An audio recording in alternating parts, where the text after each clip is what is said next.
ముఖ్యమంత్రి చంద్రబాబు నాయుడు ఉప ముఖ్యమంత్రి పవన్ కళ్యాణ్ ఆశయాలకు అనుగుణంగా రాజకీయ పార్టీలకు అతీతంగా నియోజకవర్గ అభివృద్ధి ధ్యేయంగా పనిచేద్దామని శాసనసభ్యులు బోలిశెట్టి శ్రీనివాస్ పిలుపునిచ్చారు. పెంటపాడు మండలం బి కొండేపాడు, కోర్మిల్లి, రామచంద్రపురం గ్రామాల్లో రోడ్ల శంకుస్థాపన కార్యక్రమంలో ఆయన ముఖ్య అతిథిగా పాల్గొన్నారు.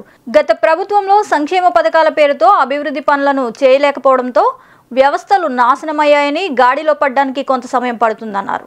శుక్రవారం పుట్టినరోజు సందర్భంగా ముందుగా ఆయా గ్రామాల్లో కార్యకర్తలు కేక్ కట్ చేయించి పంచాయతీ దగ్గర కొబ్బరి మొక్కలు నాటి వృద్ధులకు దుప్పట్ల పంపిణీ కార్యక్రమం చేశారు. ఈ కార్యక్రమంలో నియోజకవర్గ తెలుగుదేశం పార్టీ ఇన్ఛార్జ్ వలవల బాబ్జీ, పుల్ల బాబీ, దాసరి అప్పన్న, పలువురు అధికారులు పాల్గొన్నారు. గ్రామ సర్పంచ్ గారికి, దాసరి అప్పన్న గారికి, పుల్ల బాబీ గారికి, అదేవిధంగా ఇక్కడ ఉన్నటువంటి కూటమి కార్యకర్తలందరికీ పేరు పేరున నా ఉదయపూర్ నమస్కారం తెలియజేసుకుంటూ అధికారులకు, అనధికారులకు, మీడియా మిత్రులందరికీ కూడా నా ఉదయపూర్ నమస్కారం. ఈరోజు గడిచిన 5 సంవత్సరాల్లో మనం ఒక్క రూపాయి పెట్టి కూడా ఒక రోడ్డు కూడా వేయించలేని పరిస్థితి. మనకు పదవి ఇచ్చాడు, మన మీద జనం నెగ్గించారంటే మరింత బాధ్యతగా వ్యవహరించింది పోయి మరి కక్ష సాధింపులే 5 సంవత్సరాల్లో మన ఎగ్నెస్ట్ పార్టీ ఉండకూడదు, ఎదురు ఉండకూడదని పనిచేసిన ప్రభుత్వం మనం చూసాం. ఈరోజు ప్రజలందరూ కూడా ఇవాళ ఇలాంటి కక్ష సాధింపులు మాకొద్దు, మాకు అభివృద్ధే ముఖ్యమని చెప్పి వాళ్ళు ఇచ్చిన తీర్పుని మనం స్వాగతించి ఆ రకంగా మనం ఉండకూడదు తప్ప మన కక్ష సాధింపులు మనకేం లేవు. యాక్చువల్గా మనల్ని గౌరవించలేదు. ఆ రోజు ఏ ప్రజాప్రతినిధిని కనీసం కూర్చోమని పాపను పోలేదు. అలాంటి పరిస్థితి మన ప్రభుత్వంలో ఉండదు. ఖచ్చితంగా అందరినీ తగిన గౌరవిస్తాం, అందరూ అనుమానం లేదు.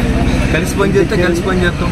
మీరు కోరుకుంటే మేము కూడా అదే విధంగా రెస్పాండ్ అవుతాం. కాబట్టి ఇక్కడ తారతమ్యం లేకుండా మనందరూ అభివృద్ధి కోసం పనిచేద్దాం. దానికి అందరూ సహకరించమని అడుగుతూ ఉన్నాం.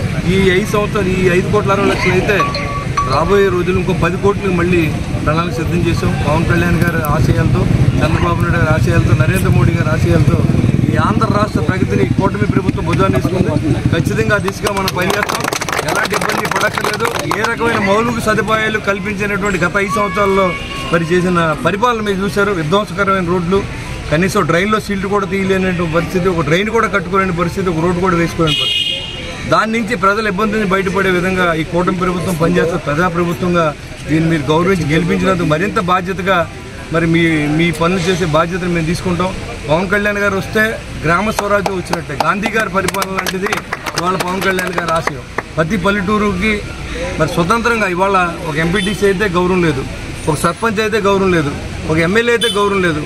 అంతా వాలంటరీ వ్యవస్థను తీసుకొచ్చి ఆ వాలంటరీకే ఏళ్ల దేవుళ్ళు అనే విధంగా ప్రజలు నమ్మించి పార్టీని డెవలప్ చేసిన కార్యక్రమం తిప్పికొట్టిన కనుక పవన్ కళ్యాణ్ గారు దక్కుతుంది ఆంధ్ర రాష్ట్రంలో.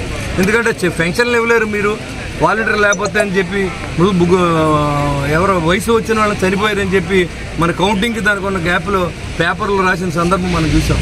మరి ఈరోజు 1వ తారీఖుకి సాయంత్రం 10 గంటలకి మొత్తం పెన్షన్లు అన్ని చోట్ల అందిస్తే పరిస్థితి మన ఈ రాష్ట్ర ప్రభుత్వం కూడా ప్రభుత్వం.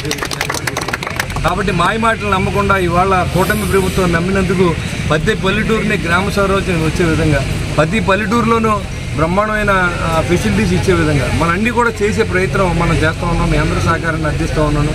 ఖచ్చితంగా ఈ 5 సంవత్సరాలు అభివృద్ధి మీద మనం పాటుపడాలి తప్ప పార్టీల కోసం పాటుపడితే మళ్ళీ ఇక్కడ ప్రజలకు మిగిలి శూన్యం. కాబట్టి మనం మన అభివృద్ధి చేద్దాం. నిరంతర వార్తా శ్రవంతి కొరకు వీక్షిస్తూనే ఉండండి. మీ మా VST news. Please like, share and subscribe.